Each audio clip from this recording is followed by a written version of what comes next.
Adaptive line impedance tutorial. The target of this presentation is to understand how an adapted infinite line can behave as a resistive load with a DC current even without a real DC connection. Each adapted line has its own characteristic impedance. As example, coaxial cable it's 50 ohm, TV cable 75 ohm, and twisted pair around 100 ohm. We can simplify the characteristic impedance formula by removing the parasitic element as resistance and conductance. Then the formula can be simplified as a square root of L over C, but the line can also be seen as a succession of small capacitance all around the cable. When we apply 6 volts on the left side of the line, of course the right side of the line will be 0 volt. The edge voltage will flow from left to right, represented by a linear voltage versus X direction. During the animation, we can focus on the red capacitance and look the variation of its voltage versus time shown on the left part of the slide. The red capacitor voltage increases linearly from 0 to 6 volt versus time. Of course, a constant dVdt across a capacitor is provided by a constant current shown in red on the left part of the slide.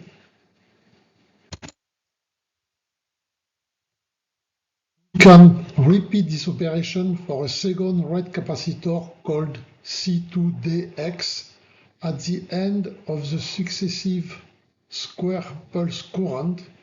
Charging the red capacitance will provide a constant current shown with a dotted red line. The animation was just focused on the red capacitor, but as we have 5 other capacitors between both red cap, the total current in fact is 6 times the current shown in the red cap.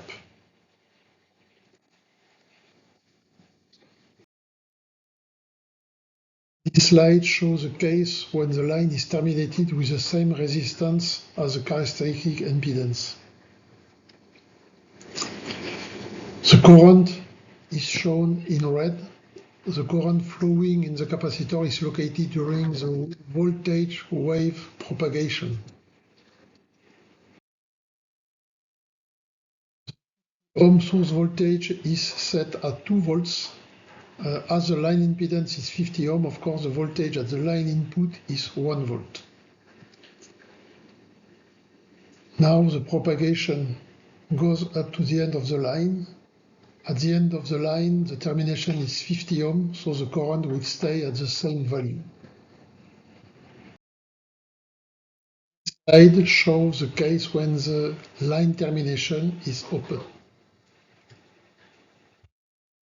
During the wave propagation, before the end of the line, the impedance is still 50 ohm, so the reflect voltage of the directive coupler is still 0 and the input line is still 1 volt.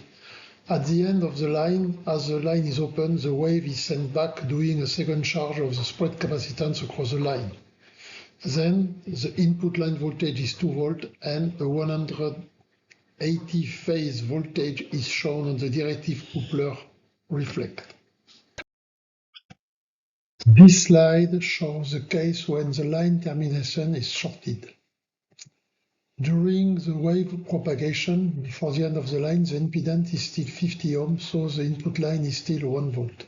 At the end of the line, as it is shorted, it will force 0 volt, so the capacitor is discharged during the wave return, forcing twice the current in the short, but not in the directive coupler.